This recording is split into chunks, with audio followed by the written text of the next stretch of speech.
প্রাণের বন্ধুর সঙ্গে মন খুলে কথা বলা, এমন কথা যা কাউকে বলা যায় না, এমন কথা যে কথার হয়তো কোনো মানেও হয় না, বা এমন কথা যা মা বাবা শুনলে সর্বনাশ। এমন মনের কথা কি আর যাকে তাকে বলা যায় প্রাণের বন্ধু ছাড়া? ইদানিং কিশোর কিশোরীরা নাকি মন খুলে কথা বলার জন্য খুঁজে পেয়েছে এক বিশেষ ধরনের প্রাণের বন্ধু। কে জানেন? চ্যাটবট। রাতের পর রাত জেগে চ্যাটবটের সঙ্গেই চলছে কথোপকথন। ক্যালিফোর্নিয়ার এক দম্পতি তাদের কিশোর ছেলের মৃত্যুর জন্য ওপেন এআই এর বিরুদ্ধে মামলা করেছে। তাদের অভিযোগ, কোম্পানির চ্যাটবট ChatGPT ছেলেটিকে আত্মহত্যা করতে উৎসাহিত করেছিল। ক্যালিফোর্নিয়ার সুপিরিয়র কোর্টে এই মামলা দায়ের করেছেন 16 বছর বয়সী অ্যাডাম রেইনের বাবা মা। এটি ওপেন এআই এর বিরুদ্ধে অস্বাভাবিক মৃত্যুর অভিযোগে দায়ের হওয়া প্রথম মামলা। পরিবারটি আদালতে যে চ্যাট লগ জমা দিয়েছে তাতে দেখা যায় এপ্রিলে মারা যাওয়া অ্যাডাম ChatGPTকে জানিয়েছিল যে তার আত্মহত্যা করার ভাবনা মাথায় আসছে।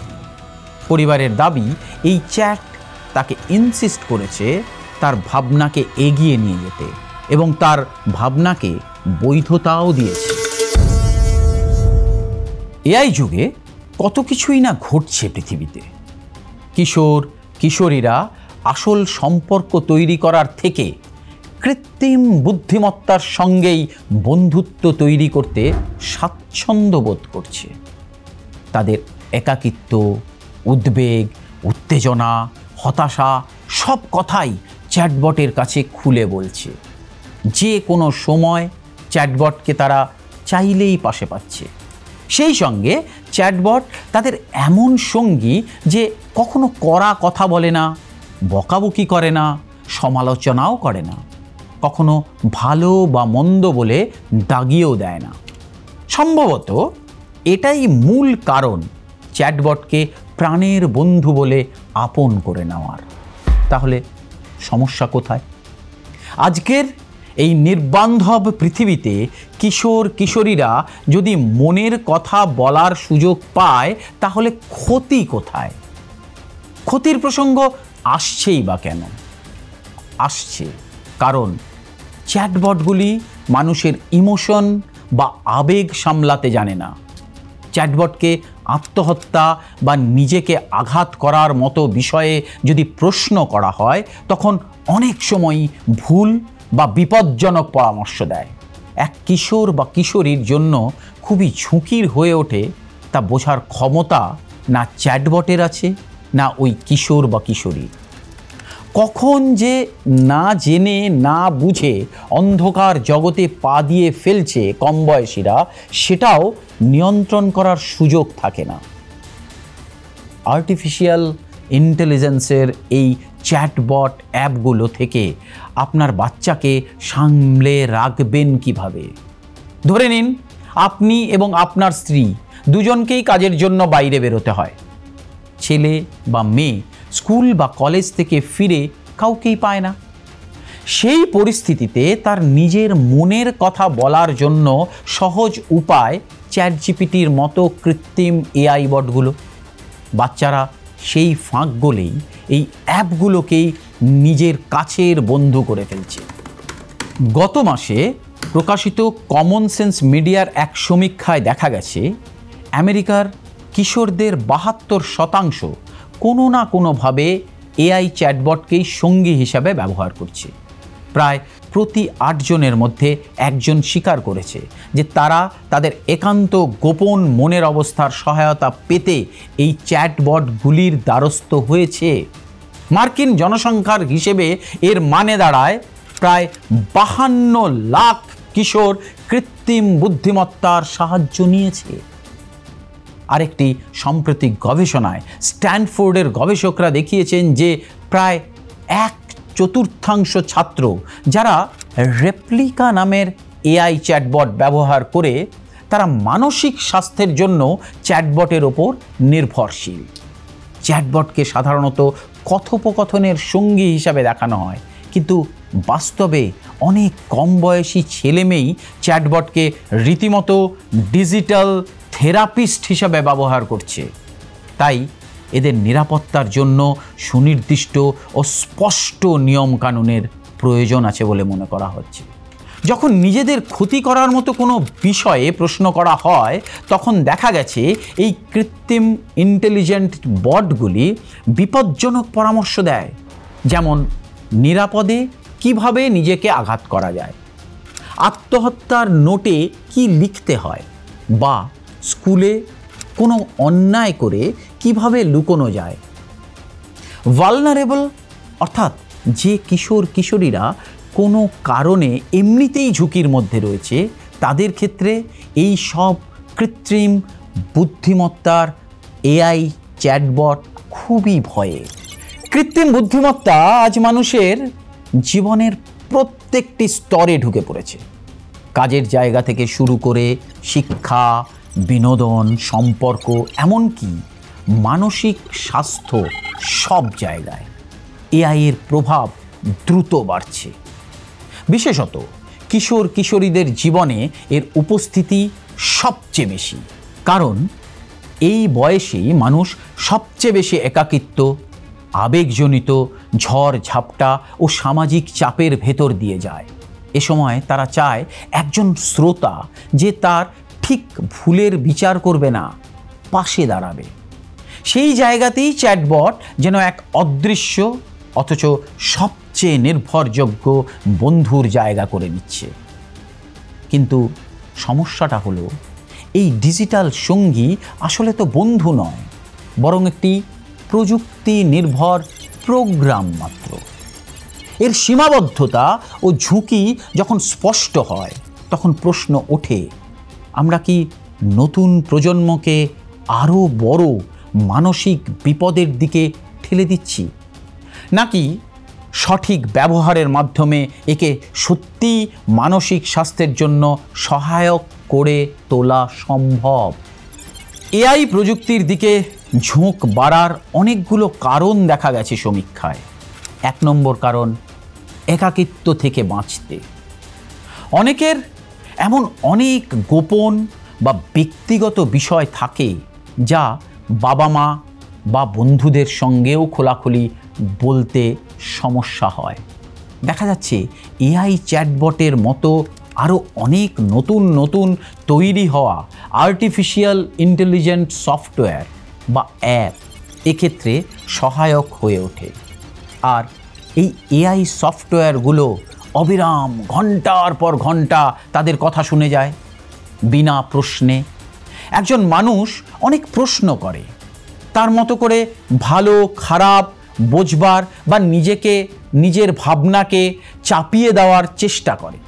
সেই চাপের কাছ থেকে বাঁচতেই আর্টিফিশিয়াল প্রযুক্তির কাছে হয়তো নিজেকে সঁপে দেয় এই কম বয়সীরা।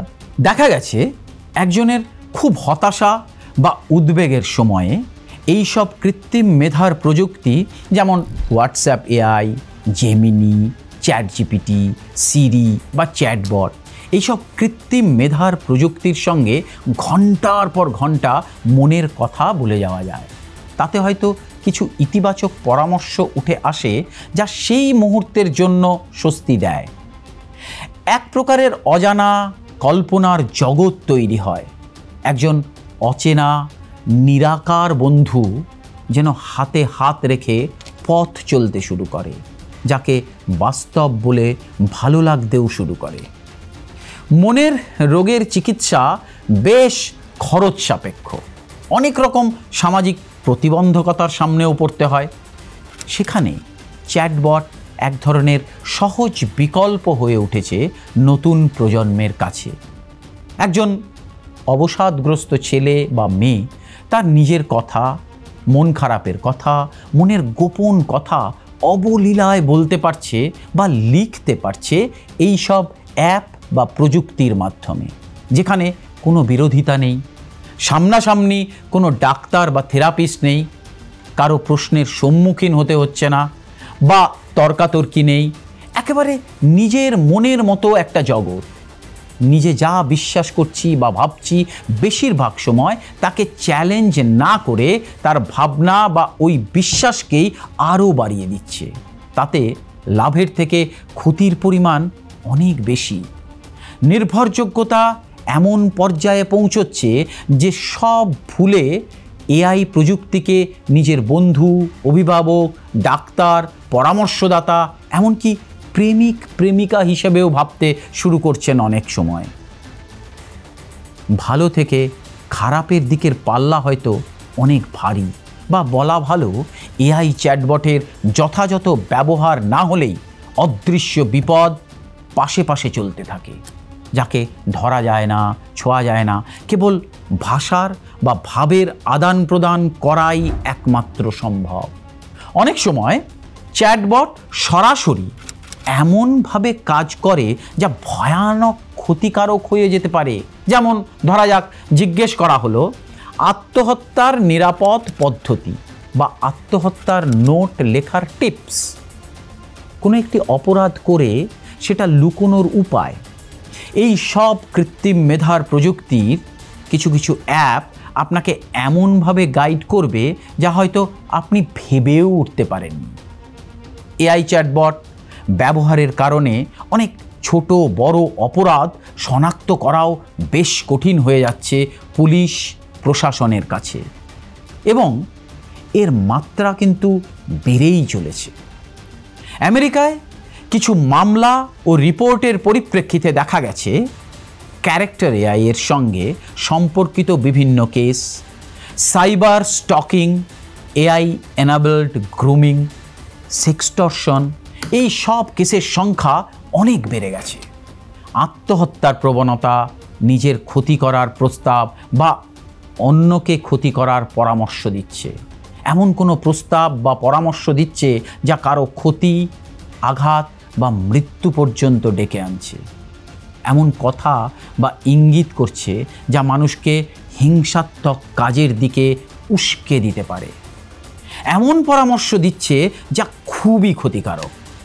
কখনো শিশুদের এমনভাবে খেপিয়ে দিচ্ছে বা মানসিকভাবে হিংস্র করে তুলছে যখন সে নিজের বা অন্যের ক্ষতি করতেও পিছু হচ্ছে না। একটি বট একটি 17 বছরের অটিস্টিক কিশোরকে পরামর্শ দিয়েছিল, কিল ইয়োর প্যারেন্টস। চ্যাটবট আসলে পরামর্শ আর থেরাপির মাঝামাঝি এক ধূসর এলাকায় কাজ করে। যখন সরাসরি আত্মহত্যা নিয়ে প্রশ্ন করা হয়, যেমন কেউ যদি বন্দুক নিয়ে আত্মহত্যা করতে চায়, সফল হওয়ার উপায় কি, তখন চ্যাটজিপিটি দায়িত্বশীলভাবে উত্তর না দিয়ে পেশাদার সহায়তার দিকে ঠেলে দেয়। কারণ চ্যাটজিপিটিকে সেই প্রোগ্রামিংয়ের আওতার বাইরে রাখা হয়েছে। কিন্তু কিছু কিছু সূক্ষ্ম মুহূর্তে, যেমন হতাশা বা আত্মহত্যার প্রবণতার ইঙ্গিত বুঝতে এআই সাধারণত ব্যর্থ হয়। গবেষণায় দেখা গেছে চ্যাটজিপিটি সহজেই জানিয়ে দিচ্ছে কোন ধরনের বিষ বা আগ্নেয়াস্ত্র সবচেয়ে বেশি ব্যবহৃত হয় আত্মহত্যায়। অবশ্য কিছু কিছু এআই উত্তর না দিয়ে বরং বলে, আমি এমন কোনো তথ্য দিতে পারি না যা কাউকে ক্ষতি করতে ব্যবহৃত হতে পারে। তাহলে আমরা বা আমাদের সমাজ কিভাবে প্রস্তুত হবে? চ্যাটবট কিশোরদের জন্য কতটা নিরাপদ, এটা যাচাই করতে বড় পরিসরে বৈজ্ঞানিক পরীক্ষা করা দরকার। সরকারের হস্তক্ষেপ বা নজরদারি আরও কড়াভাবে প্রয়োজন। এআই চ্যাটবটকে আমরা চাইলেই এড়িয়েও যেতে পারবো না। নতুন প্রজন্ম ইতিমধ্যেই এগুলোর সঙ্গে যুক্ত হয়ে পড়েছে। তাই একমাত্র সমাধান হলো ঝুঁকি চিহ্নিত করে নিরাপদ ব্যবহারের কাঠামো তৈরি করা, প্রযুক্তির সুফল কাজে লাগানো এবং একে মানবিক মূল্যবোধের সঙ্গে সামঞ্জস্যপূর্ণ রাখা খুব জরুরি। না হলে সোশ্যাল মিডিয়ার মতোই একদিন এআই চ্যাটবটও অনিয়ন্ত্রিত বিপদের প্রতীক হয়ে উঠবে। আমার এই প্রস্তাব কিংবা এই আলোচনা কতটা ঠিক এবং কতটা ভুল তা আপনারা কমেন্ট বক্সে জানাতে একদম ভুলবেন না।